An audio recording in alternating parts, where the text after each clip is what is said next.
Ooh, this is gonna be interesting. This episode is actually going to feature me being the most equal I think I've been in the name of doing relationship talk and like usual podcast talk, because this is going to be an equal level beatdown. I'm not just gonna be calling out the guys or just calling out the women. This time I'm calling out both genders because people need to start being addressed for the shit they say and some of the shit that they do and some of the shit that they spew, or just some of the relationship shit that they usually end up in and discuss. But all in all, for the most part, it's all being done for the greater good. These lessons that we learn on episodes like these are the ones that help us become better people, because we get to question what it is that we do as individuals and what we would like to be done for, or what we do with our partners. The actual real shit, if you get what I'm trying to say. Although, before I can get into any of that, I want us to start off with a bit of good yet slightly bittersweet news, which involves us celebrating someone else, because there is someone who won a Powerball jackpot of $1.3 billion. Now, that is incredible. Winning a $1 billion jackpot is incredible. You literally move from nothing to billionaire. The only unfortunate part is, right after he did that overnight, the guy became a millionaire again. And the reason why isn't even his fault. But for me to give more details, I need to start. So let me just throw in something small. So the royal penis is clean, Your Highness. So I'm just going to read the story real quick, then I can give my thoughts on it. So it says, and I quote, Cheng Saifan, a 46-year-old immigrant from Laos battling cancer for 8 years, emerged as the winner of the $1.3 billion Powerball jackpot sold in Oregon last month. Saifan, who resides in Portland, opted for a lump sum of $422 million after taxes, along with his wife and friend who contributed $100 toward ticket purchases. Despite his health struggles, Saifan remains hopeful, expressing gratitude for the blessing and planning to provide for his family and invest in his health. The win marks the 4th largest Powerball jackpot in history and the 8th largest among U.S. jackpot games. End quote. Now, just think about it for a second. The United States of America, why he is an immigrant, why he managed to move to billionaire status, has claimed so much money that he has gone back down to millionaire status. And the worst part about it is, out of the $1.3 billion that he's won, he's only taking a third of it. A third. An actual third. Granted, yes, it's $400 million, and that's great. There's nothing wrong with that. The problem is, it's a third of what he won. So technically, if he won the Powerball jackpot of this amount in Canada, he'd have gotten the full $1.3 billion. So he'd have had an extra billion, or at least nearly an extra billion on top of whatever the hell he has. You think about it, and honestly, this is how you know that the US rips people off. How the hell does taxes eat up $900 million? 900!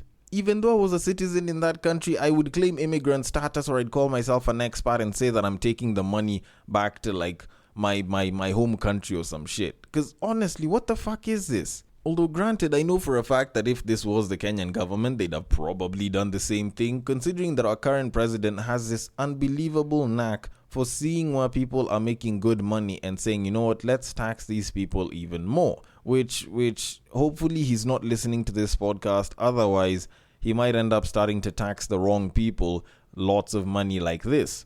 But then again, I wouldn't really know if he is listening or he isn't, because he doesn't usually leave a comment or give feedback. So I'm just going to leave it at that and start the podcast in a much better way by saying, welcome to the Breakdown Podcast, where I talk about love, sex, and relationship from a guy's perspective, as well as a bunch of other guy shit. The man on the mic is a man who intends on using the jackpot to secure generational wealth. Because clearly this government does not want us to keep shit. Might as well go and win the lottery or some shit like that, right? He's a man who might find it hard to breathe if you've got that asthma. It is none other than your tall, dark, and mildly handsome man, Sir Denver B. This episode has started with great money, then it's gone back down to good money, but when you kind of think about it, both of those amounts still come back to really serious fuck you money.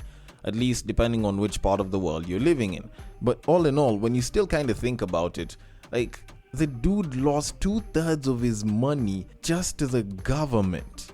Like, the government didn't help him, like, place the jackpot. The government didn't help him select the numbers. The government literally did nothing but tell the guy it's okay, you can come in. That's literally it. And then they get to take 2/3 of whatever the guys won. Honestly, that is just painful as hell. But all that aside, thank you so much for listening to this podcast. I hope you listen all the way till the end. And if you are interested in giving your feedback, then I will be talking about the socials in a little bit, because this is the Friday episode where I hop on to X, or is it Twitter, depending on what you call it.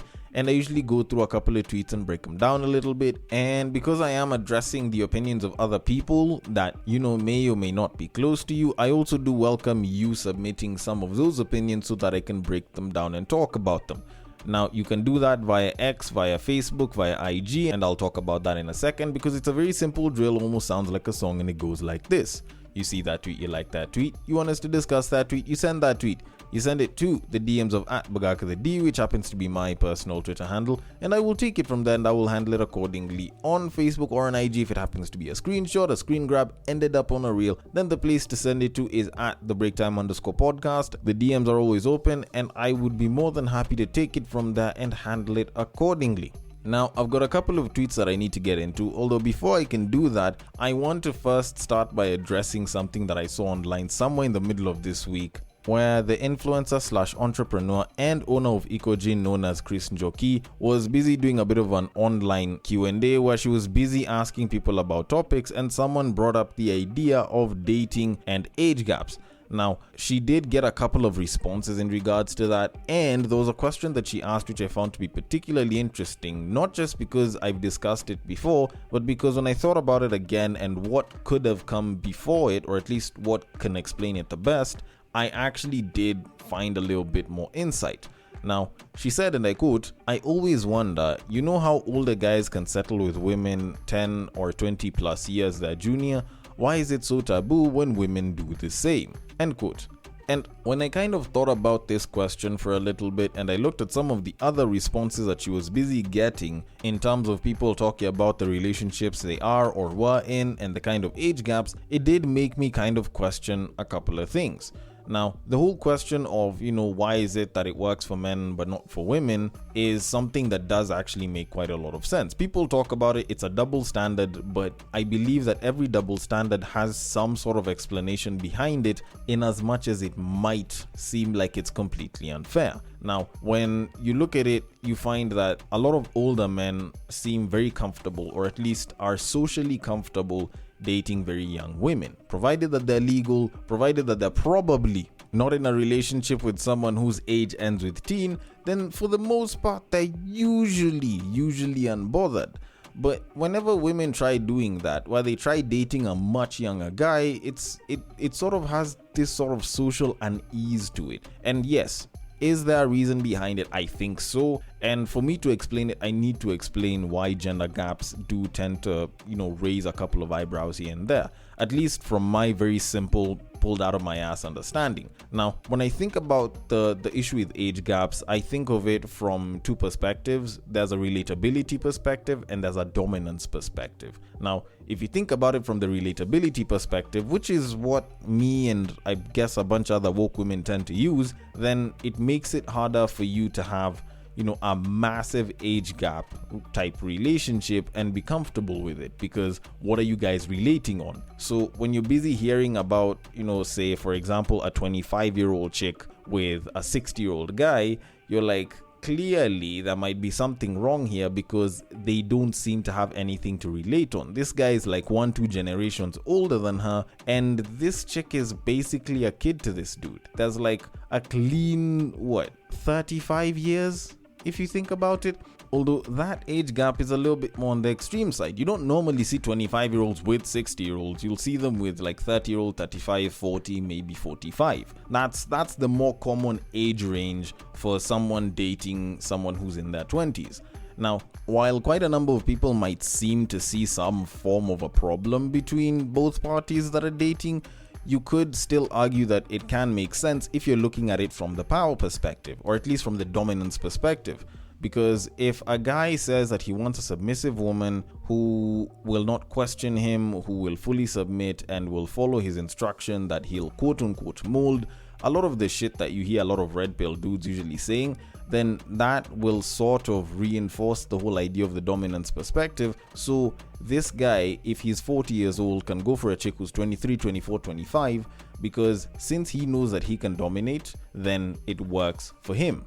If he's dealing with, say, a 30-year-old, a 35-year-old, a fellow 40-year-old, maybe that whole wrangle of you guys have to be on the same page, otherwise she's going to start talking back at you, is something that he's probably against. And maybe for him, he's looking to settle down and he wants someone who's very fertile or something of the sort. But essentially, from the dominance perspective, the age gap doesn't have a problem, provided that it's the man who's older and it's the girl who's younger. With the relatability perspective, it makes sense for you guys to not have a massive age range, because you guys would resonate a lot with a lot of different experiences and thought processes, and there's a more equal standing for the both of you. Now, why is it that it's harder for women to be accepted socially for dating a much younger guy? I think that one's mostly easily explained when you look at culture and, the past and what our forefathers used to do, because since back in the day, like, marriage was essentially just for you to set up the family, have a bunch of kids, and it's not like you guys were trying to date just for the fun of it or because you were in love. So considering that a woman is more fertile when she's young than the older guys, because it's not like they are infertile past a certain age, as long as you're producing sperm as a dude, you're pretty good for the most part, for the rest of your life. These guys would go and they'd get younger women, and because they know that these younger women can produce children for them, then it made sense. But now, if you try and flip the genders around and it's a woman who's much older, then now the relationship seems to lack meaning from that sense, in that you are in a relationship with someone, you're not producing children. When you kind of think about it, if the two people back in the day were trying to have a relationship, it would be seen as odd because the woman is old, the guy is young. Yes, the guy has the seed to produce the offspring, but it's not like the woman is quote unquote physically viable because she's much older, so the chances of her actually getting pregnant and giving birth to a healthy child are a lot lower.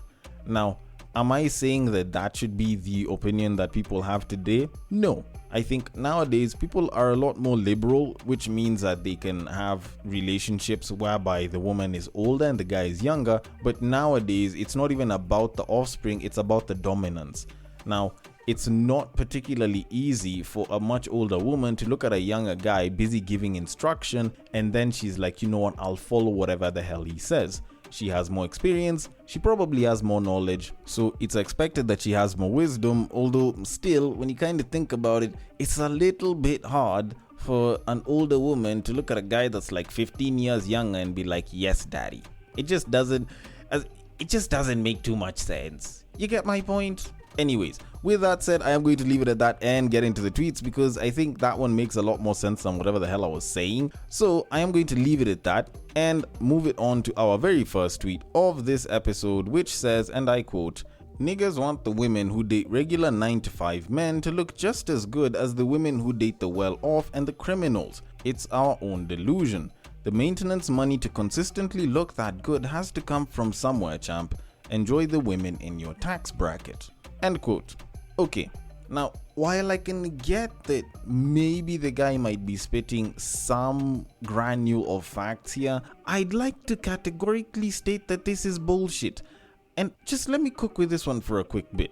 I, as a guy, and I am saying this because I'm attracted to women, believe that it does not take that much money for a woman to look that good. There has to be a point where you spending X amount more does not improve your look, other than you possibly getting some sort of fake augmentation or fake addition onto your body, which will end up altering how you look all entirely, or you buying some overpriced expensive shit that does not really do anything on your look.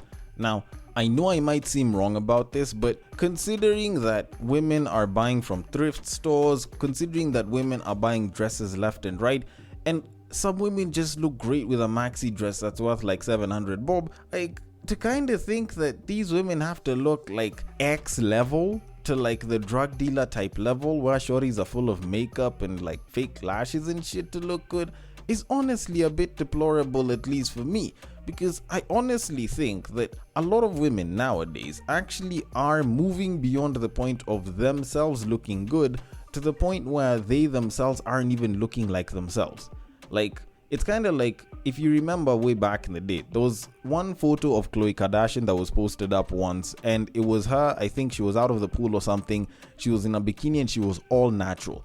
She actually looked pretty good. She wasn't looking extremely fire like the photos that she posts up on IG. She was just looking good for a normal person. But guess what? That photo was taken down. Then another photo with her full of makeup with a bunch of Photoshop thrown on top was posted up on IG, and she no longer looked like what she actually looks like. And that is the unfortunate reality for a lot of women.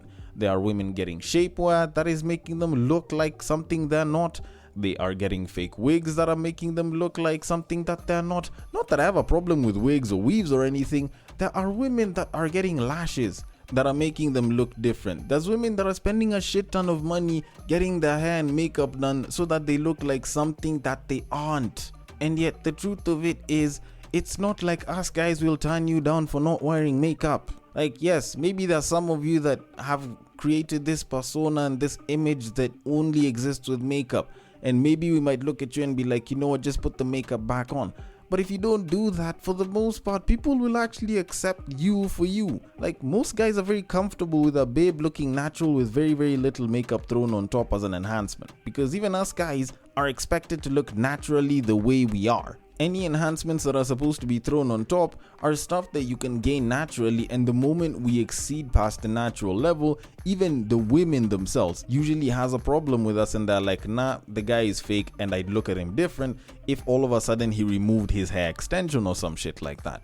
Now, with that said, we also have to accept that a lot of people are actually buying shit not for the essence of looking good, because it doesn't really affect how they look, but just so that they can show other people that they have more expensive shit.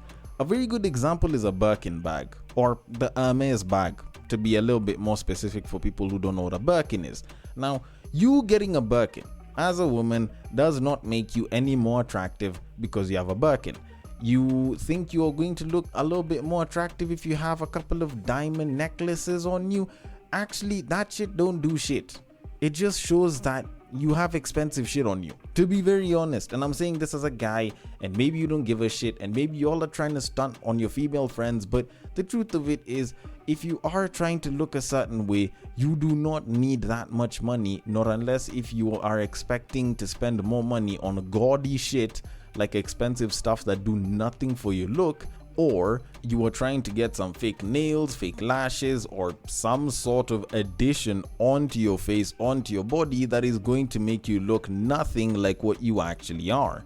Although then again, considering that this is something that mostly affects women, maybe I have zero idea on this and maybe I should leave it alone. But either way, I'm going to leave it at that and move it on to our next tweet of this episode, which says, and I quote, "Just seen a TikTok that said, men are not more logical than women, they simply lack empathy.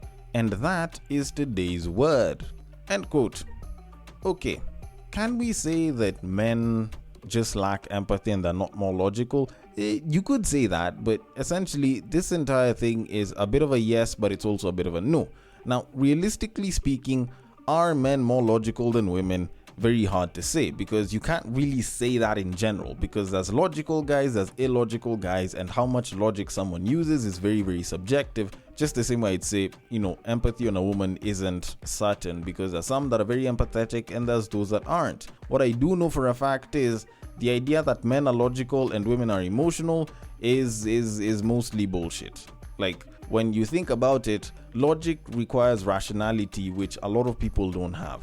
Rationality is knowing that, for example, if the goal of me getting a car is simply to transport myself from point A to point B and nothing more than that, then I should get myself a 1.2 liter Suzuki Alto because it's more efficient, the parts are probably cheaper, and it'll get me from point A to B.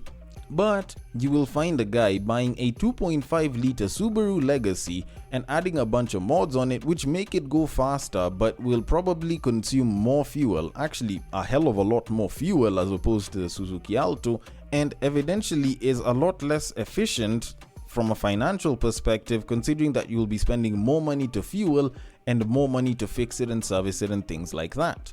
But guys will still prefer to go and buy a 2.5 liter Subaru Legacy and shit like that. So you can't really say that all men are logical, but it's more or less the same way you can't say that all women have empathy like that. Like, if all women had empathy, then they'd probably be a lot more attracted to people that do hard manual labor, such as cleaners, such as, a lot of the people who work in construction, because they hurt themselves, they put themselves through so much shit, and it's usually all for the benefit of people who aren't even their blood relatives. Not unless if you count kids, because they will be doing that for like a wife, they'll be doing that for like some kids or some shit. And maybe these women, if they were that empathetic, would probably be more drawn to these guys. But guess what? They aren't. Also, if most women actually had the level of empathy that they usually claim to have, they'd have probably been noticing the amount of mental stress and mental health issues that a lot of guys go through that are their partners. Like, these guys will sacrifice a shit ton, they will go through a bunch of hell just so that they can try and make their babe happy and create some sort of stable life for them. But guess what? These are the same women who, in some cases, when the guy's lost his job, automatically leave the guy. If the guy is unable to match up financially, do not consider the guy. So to say that all women have empathy is also pretty wrong, which is why the simpler way that I decided to define all of this is men will make decisions based on what they think is right, women will make decisions based on what they feel is right. And you see that happen quite a bit. A lot of guys will make decisions not necessarily because they are the most logical decision, but because it's a decision that in their heads they think is right. Because when they think about the figures, when they think about the numbers, when they crunch them down, it makes good sense for them to go into it, even though there is some level of emotion that could be sprinkled in there which can form some level of bias. Women, on the other hand, will go for things that they feel is right, because a lot of times you will find that they are very easily emotionally manipulated into getting stuff. So if something is advertised emotionally towards women, they are more likely to appeal to it. And with that said, I am going to leave this topic there and move it on to our very final tweet of this episode, which says, and I quote, "Men will see a woman who's 30, single, no kids, but has a great job, degrees, home, cars, financial stability, but think she's a problem because she doesn't want to submit to a man who doesn't even have a quarter of what she has.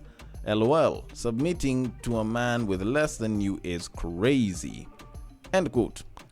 Now, considering that I see these topics being repeated and pushed so much, I honestly don't even give a damn. It's not like I agree or I disagree, because there are people who have agreed to stuff like this, and they are women and they're making good money, and they found a guy who makes even better money and they've ended up in a pretty good relationship. There's some who haven't, and it's usually a bit of a toss-up. There are women that have chosen to invest in a guy who has less than them, who makes less than them, and it's turned out pretty poorly. But there have also been women who have invested in guys and it's turned out great for them. At the end of the day, it's usually a toss-up.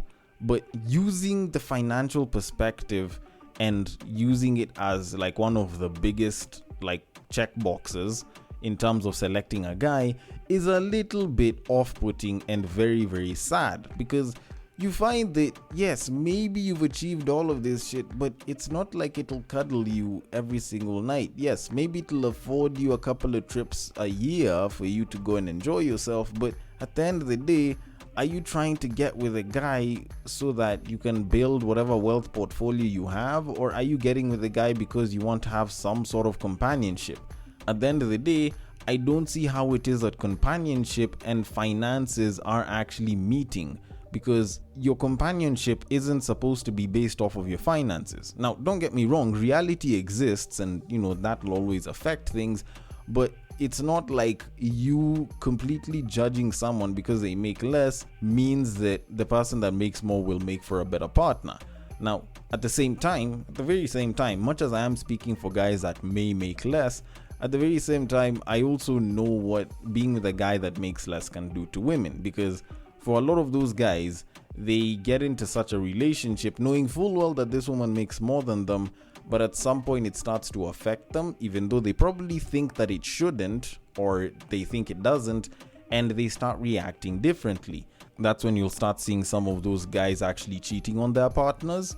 And like for them, they're trying to cheat on their partner, not with someone that makes the same kind of money, but with someone who makes far less, so that they can feel a little bit more superior.